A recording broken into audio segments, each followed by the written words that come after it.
সমস্ত প্রডিউসার, সমস্ত ডিরেক্টর এবং একটাই কথা বলে যে ইকবাল, আমরা বলতে পারি না সেটা ইকবাল বলতে পারে। আজকে আমার শরীরের পশমের দিকে কেউ দাঁড়াক, কালকে এফডিসিতে কত প্রডিউসার কত ডিরেক্টর দাঁড়ায় যাবে আমার পক্ষে, আমি জানি তো, কারণ তারা আমাকে বলে এগুলা যে আমি ভালো কথা বলি। একজন আমাকে ফোন করছে, আলমগীর নাম, ঠিক আছে, আমার ফোন করে ভাই আমি তো শেষ। কেন? এরপরে ভাই সিনেমা নিতে হলে ভাই সিনেমা দেখে নেব। কোন হল মালিক বলতেছে যে সিনেমা নেওয়ার আগে সিনেমা আমি দেখে নিব, তারপর আমি চালাবো। আপনি কি ছবি চালাচ্ছি? আমি তাণ্ডব চালাচ্ছি।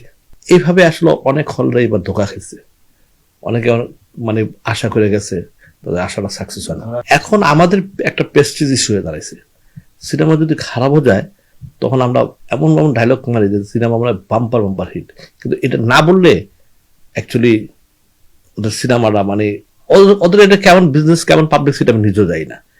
কারণ কি আমি লস করলে অবশ্যই বলবো আমি লস করছি, আর আমি সবসময় জেনুইন কথাই বলি, কারণ এদেরকে নিয়ে আমি কাজ করছি, আমার বলার রাইট আছে।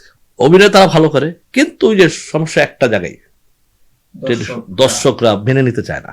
আমি আমার দর্শক ভিউর পয়েন্ট থেকে আমি কথা বলা বলছি, আমি আমার বিবেক দিয়ে কথা বলি, আমি আমার পার্সোনালিটি রাখি, আমি আমার ওয়েট নিয়ে আমি সবসময় চলাফেরা করি। আমি চিন্তা করি কাউকে ছোট করলে সেই ছোটটা আমার নিজের হতে হবে, কিন্তু আমার ইন্ডাস্ট্রির জন্য আমার 2-4টা কথা বলতে হয়, ঠিক আছে। এখন আমি যদি আমার ইন্ডাস্ট্রি যদি লস করে, কেউ বলে যদি লাভ করি, তাহলে আমাদের জন্য ক্ষতি। কেন ক্ষতি? তখন এরা যে বাজেট দা ছবি বানায়, হ্যাঁ, ওই ছবিটার বাজেট দা যদি আরেকজন বানাইতে চায় তো তো মাঠে মারা যাবে। এই মাঠে মারা যাতে না করে সেই জন্য আমি কথাগুলো বলি।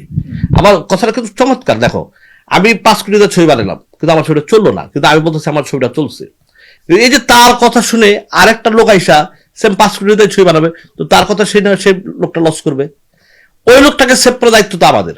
আমরা চাই ইন্ডাস্ট্রিতে প্রডিউসার গুলো আসুক, সিনেমা একটার পর একটা সিনেমা বানাক।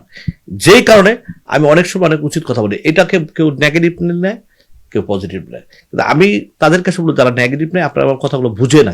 আমি কি বলতে চাই বুঝেন। আমি ইন্ডাস্ট্রির প্রত্যেকটা কথা ইন্ডাস্ট্রির ভালোর জন্য বলি, আমি আমার স্বার্থে না, আমার কি এটা সত্য আমি বলবো। মানে আমি যদি বলি যে না এই ছবিটা, যে ছবিটা আমার ছবিটাই যদি বলি ডেড বডি আমি এখন 5 কোটি টাকা লাভ করছি, তো এটা আমার বিবেকের কাছে দায়ী থাকবো, কারণ আমি তো ছবিটা লস করছি।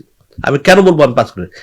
এইটাই আমার যারা আমার সহকারী যারা প্রডিউসার তারাও যেন শুনতে পারে যে এদেরকে নিলে তো এই হয় বা এটা হয়, বা এদেরকে নিতে পারি, কিন্তু এদের সাথে আমাদের সিনেমার লোক থাকতে হবে, আমাদের সিনেমার লোক অর্ধেক, নাটকের লোক অর্ধেক, এবার থাকতে হবে। এই বুঝে হয়ে যদি যেই বাজেটের বর্তমানে মার্কেট আছে ওই বাজেটে ছবি বানালে অবশ্যই ছবি ভালো যাবে।